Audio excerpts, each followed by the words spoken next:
Good evening, race fans. Welcome to another edition of Apologies in Advance to every Mexican watching this for my terrible Mexican accent. This weekend we had the Formula 1 2025 Gran Premio de la Ciudad de Mexico. And clearly this was one of those races where the FIA woke up and chose violence. It's like they looked at each other and went, wait, we can influence the outcome of the race? And well, some choices were made. But regardless, I think this was the best Mexican Grand Prix we've had maybe ever. So let's review what went down here at the Race Day Cafe.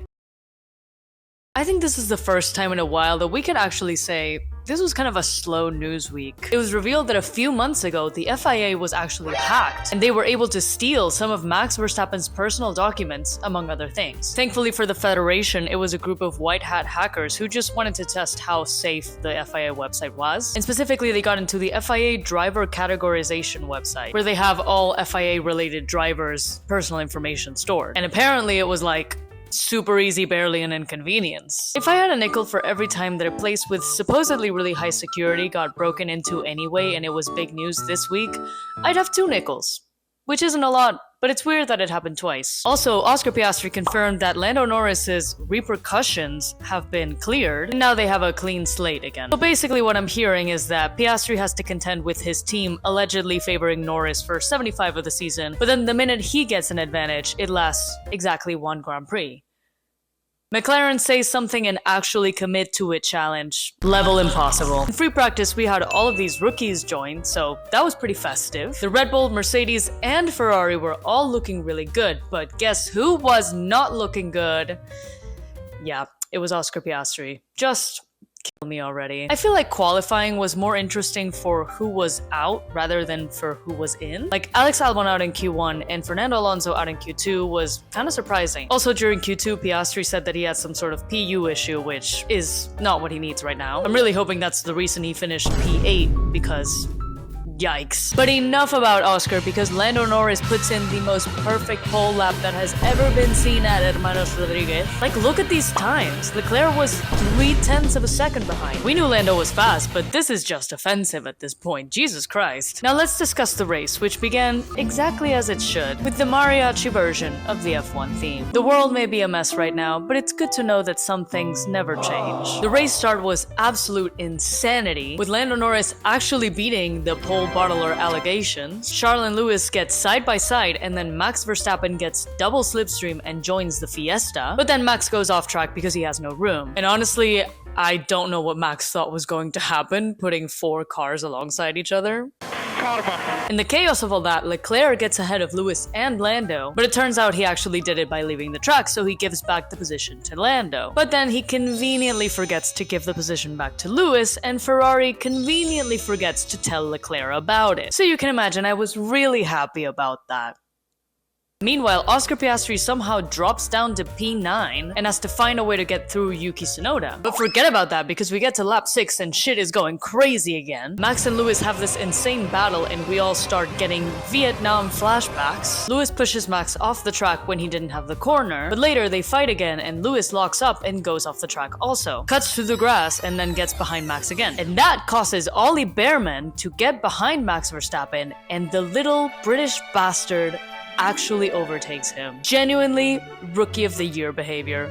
No question, that was absolute cinema. I don't know what kind of food Haas is serving, but Ollie Behrman clearly woke up and had the breakfast of champions. Anyway, back to the midfield, where Yuki Tsunoda is literally fighting demons to keep Piastri behind him, which is the most textbook second Red Bull driver behavior. But eventually Oscar does manage to get through, and Liam Lawson retires from the race. Hey, remember how Lewis went off the track earlier? Yeah, so the FIA tried to investigate him for not rejoining the race through the escape route, but ultimately they decide not to.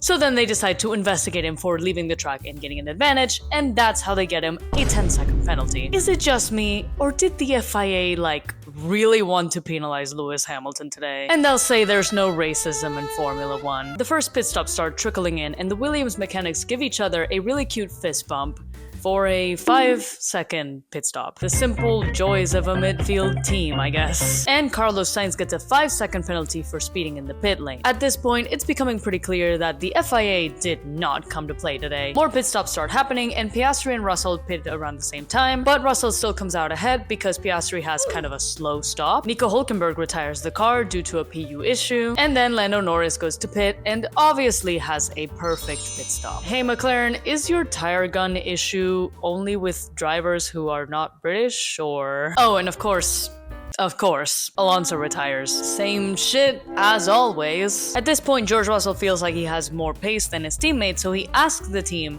to let them swap positions. But the team just tell him to manage his tires, and George Russell has to yell at them like, I have a McLaren up my... I'm not exaggerating, by the way, that's practically verbatim. A few laps later, and Mercedes still haven't made the swap, which is obviously helping Piastri catch up, and Russell just fully crashes out on the team. Like, Gordon Ramsay is shaking in his boots right now. So Mercedes finally make them swap the cars. And at this point I thought the radio drama was over, but then McLaren start acting up as per usual, speculating as to whether Piastri should be put on a 2-stopper. I don't know about y'all, but at this point I wanted to yell at my TV. McLaren, my team in Christ, do you not see Hamilton or Verstappen or... But honestly, maybe I was wrong, because they did send Piastri to the pits alongside Kimi Antonelli. However, this time, the tire gun overlords were kind to us, and Piastri came out ahead of Antonelli. And to make things even better for Oscar, George Russell and Ollie Behrman both pit as well, with the Haas staying ahead in 4th place. Also, Carlos speeds in the pit lane again, and the FIA hit him with a drive-through penalty. Clearly, this day could not go any worse for Carlos. Right? Piastri finally overtakes George Russell after like half the race behind him, thank God. And the Mercedes swap positions again because Russell ultimately couldn't get to Behrman. Meanwhile, Ferrari, being Ferrari, decide that Leclerc is going to stay out on his old ass mediums, so Max decides he's gonna try to close the gap. But he's like 14 seconds away at that point, so it is a little bit ambitious. Never mind. It's actually a fucking piece of cake, apparently. So now we're at a point where we have Max Verstappen within DRS of Leclerc and Oscar Piastri within DRS of Ollie Behrman. We're literally about to see a double overtake for the books, so obviously this is where Carlos comes in, right? Wait, Carlos? As if Carlos's race could not get any worse, he has to stop his car. But he manages to park it right on the track exit where it's perfectly safe and we only need a double yellow flag. So obviously, the FIA brings out a virtual safety car because it just makes sense. So, yep, that's basically, that's it. That's the race. The VSC ends on the final lap, but by then there's no chance for Max or Oscar to do anything, so Lando wins, Leclerc second, Max third.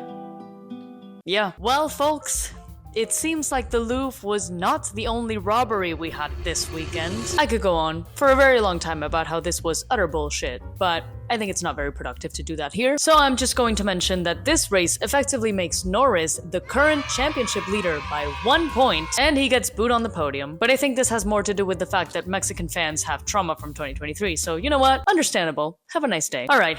That was the race. Now let's talk about my superlatives. This weekend's ace of the race is, of course, Oliver Behrman, el mago del motor. Needless to say, Ollie Behrman drove a fantastic race and got his best ever result. He was just so smart and quick when it came to taking advantage of his rival's mistakes. And overtaking Max Verstappen is not something anyone can just say. He 100% deserved a podium, and he probably would have had it if it wasn't for Max Verstappen inexplicably being insane on the soft tires. Honestly, the battle for Rookie of the Year is getting almost as crazy as the actual title fight, and I'm here for it. My honorable mention for Ace of the Race is Lando Norris. Okay, maybe that's the easy cop-out here, but I mean, can we say a single bad thing about Lando this weekend? He basically did not make a single bad move. Like, finishing 30 seconds ahead of Leclerc is a Max Verstappen level move. Lewis Hamilton in his prime type beat. I'm not happy that he's leading the championship, trust me, but he's really been on such a good run of form lately, and I have to give credit where it's due. This weekend's disgrace of the race is gonna be Aston Martin. Maybe kind of an obvious one, but the car just really was not there this weekend. Alonso tried his best, but his bad luck came into play as always. And even if he hadn't DNF'd, he still probably would have been like P13 at the most. And then Lance Stroll was just completely nowhere.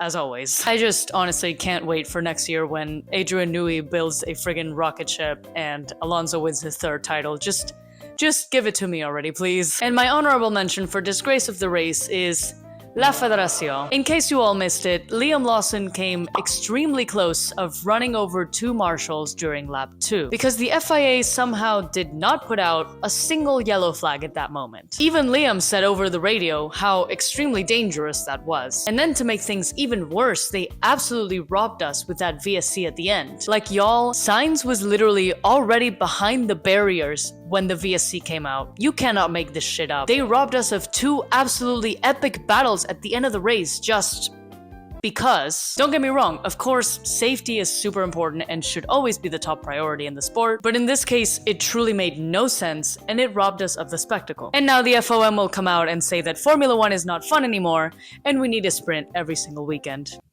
Also, not to reopen old wounds, but they let Max Verstappen get away with some stuff while he was fighting Lewis Hamilton of all people. This weekend's strategy disaster class of the race is for Mercedes. It looks like Mercedes decided to take a page or 2 off of Ferrari's strategy playbook for some reason. Genuinely, what took them so long to swap the cars? I feel like generally, if a driver is telling you that they have more pace, it's probably true, and you should probably let them through. But they just took so long making that decision that it kind of ended up exactly like George said, compromising both his and Kimi's race in favor of Oscar Piastri. Clearly, we need Toto Wolff to come in here and set things straight next time. Where the fuck was he anyway? This week's underdog shoutout goes to Esteban Ocon. I haven't seen a lot of people talking about him here, and it's fair enough because his teammate deserves all the attention today. But did you know that Ocon scored his first points today since August? And he also did it by executing his strategy really well because he was supposed to go on a 2-stopper, but then somehow made it work on a 1-stopper. In fact, he even overtook Yuki Tsunoda with that questionable strategy. So yeah, great job to Esti Besti and